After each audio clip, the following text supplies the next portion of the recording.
Hello everyone, welcome back to my channel. कैसे हो आप सब? आई होप आप सब अच्छे होंगे। मैं भी बहुत अच्छी हूँ।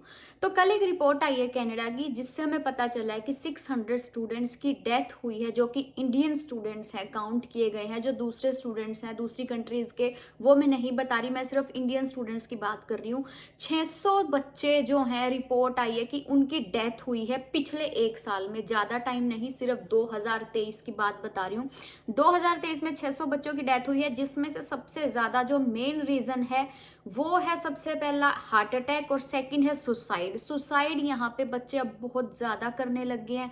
हार्ट अटैक का किसी के ऊपर कोई वो नहीं है। हार्ट अटैक तो भाई आ ही सकता है, उसमें हम कुछ नहीं कर सकते। और उसका रीज़न सबसे ज़्यादा बड़ा क्या है? उसके पीछे है डिप्रेशन। यहाँ पे डिप्रेशन वाली लाइफ बहुत ज़्यादा चलती है, स्ट्रेस बहुत ज़्यादा चलता है। तो अब कनाडा की सच्चाई से कोई भी नहीं चूका हुआ कि उसको नहीं पता कि अभी फिलहाल कनाडा में क्या सिचुएशन चली हुई है। बच्चे इतना ज़्यादा गलत सोच के आते हैं ना अपने इंडिया से, कि वहाँ जाके ऐसा है वैसा है, तो उनको आके वो चीज़ यहाँ पे नहीं मिलती। उसकी वजह से वो बहुत ज़्यादा स्ट्रेस ले लेते हैं।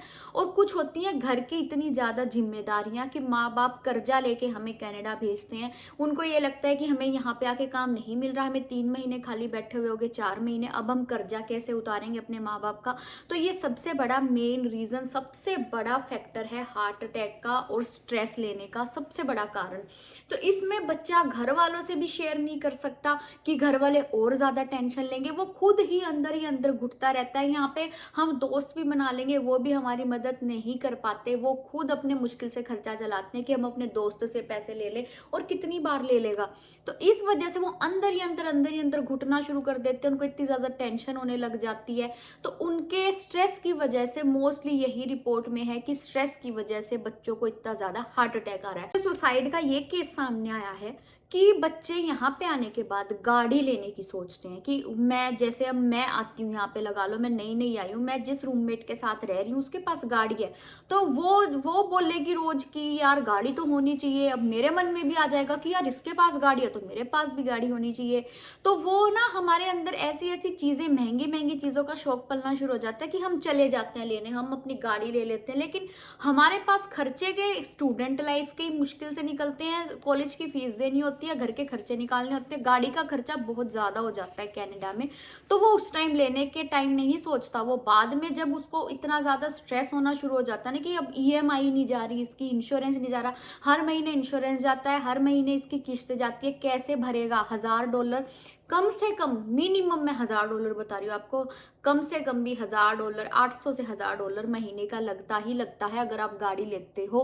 तो आप $1000 हर महीने गाड़ी का निकाल के चलो, आप हर महीने अपने घर का खर्चा, रेंट, जो कॉलेज फीस है वो, ट्रांसपोर्टेशन, हर एक चीज़ नहीं एक स्टूडेंट कमा सकता।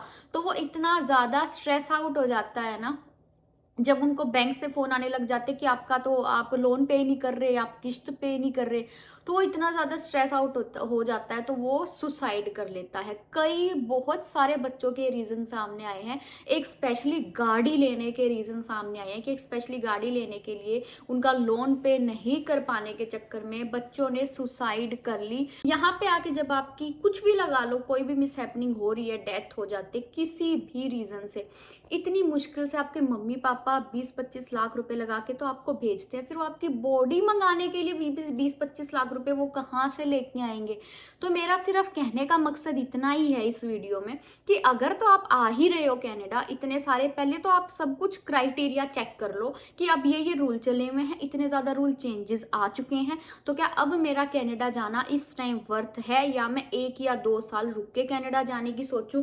अब बिल्कुल भी ये मत करना कि मैं, मेरा दोस्त गया है, वो मुझे बार बार बुला रहा है, फ़ोन करता है, आजा भाई आजा, ये चीज़ नहीं बची। प्लीज़ इस चीज़ को अब अवॉइड करना शुरू कर दो। किसी को देख के कनाडा प्लीज़ मत जाओ। अपने अच्छे से डिस्कस करो कि अब ये सब प्रॉब्लम है, तो क्या मैं वहाँ जाके ये प्रॉब्लम्स झेल सकता हूँ, तो ही आप कनाडा आओ। अदरवाइज अब कनाडा मत आओ। अब इतने ज़्यादा सुसाइड, इतने ज़्यादा हार्ट अटैक बच्चों का आ रहे हैं, और ये तो 600 बहुत कम बताया है इन्होंने रिपोर्ट के अकॉर्डिंग, बट बहुत ज़्यादा डेथ्स हुई हैं। तो इस चीज़ के चक्कर में आप अपने माँ बाप से खुद को भी खो रहे हो। माँ बाप के लिए क्या रह जाएगा फिर पीछे से? तो बहुत सोच समझ के अब कनाडा आने का डिसीजन लो। अब पहले वाली बात नहीं बची है। अब प्लीज़ दोस्तों की बातों में आके कि नहीं मैं तो जाऊँगा, 20-25 लाख रुपए लगा दिए, अगर लगा लगा ही दिए तो फिर कनाडा के काम करो, फिर टेंशन मत लो। 1 महीने नहीं मिला, 2 महीने नहीं मिला, आप अपने एफर्ट लगाओ, टेंशन मत लो, अपने आप में पॉजिटिवनेस रखोगी, नहीं मिल जाएगा मिल जाएगा, मैं करूंगा काम मिलेगा, तो स्ट्रेस मत लो। अगर आपको आना ही है तो स्ट्रेस नहीं लेना, कुछ भी फालतू का यहाँ पे आके खर्चा नहीं करना कि मैं यहाँ पे आ गया तो मैं बड़ी गाड़ी ले लेता हूँ, नहीं, बिल्कुल भी नहीं। अब सोच समझ के ही कनाडा चलना पड़ेगा। तो मेरा सिर्फ कहना ये है, मैं बार बार कह रही हूँ, मेरा कहना इतना ही है कि अब कनाडा आने से पहले 5 से 6 बार डिस्कस करो फैमिली के साथ अच्छे से बैठ के। अब ऐसे ही कनाडा मत आओ। अपनी लाइफ बहुत प्यारी होती है, सबको अपनी लाइफ प्यारी होती है। यहाँ आप यहाँ आके अपनी जान गवा दोगे, वहाँ माँ बाप बैठे हुए हैं, तो इस चीज़ का कोई फ़ायदा नहीं है। लाइफ बहुत प्रेशियस होती है, तो सोच समझ के डिसीजन लो। और अगर आपका डिसीजन फिर भी है कनाडा आने का अभी, तो प्लीज़ थोड़ा सा सोच समझ के ये आओ कि अगर नहीं मिलेगा तो काम हम ढूंढ लेंगे, पॉजिटिवनेस के साथ आओ। अदरवाइज कनाडा बहुत ज़्यादा नेगेटिविटी भरी हुई है। अगर आप उस नेगेटिविटी को कैच करोगे तो आपकी लाइफ सच में स्पॉइल हो जाएगी। ठीक है, तो आई होप कि आपको वीडियो समझ आई होगी। तो फिर मैं मिलती हूँ नेक्स्ट वीडियो नेक्स्ट व्लॉग में। अगर वीडियो अच्छी लगे तो चैनल सब्सक्राइब कर देना, लाइक कर देना। Bye bye.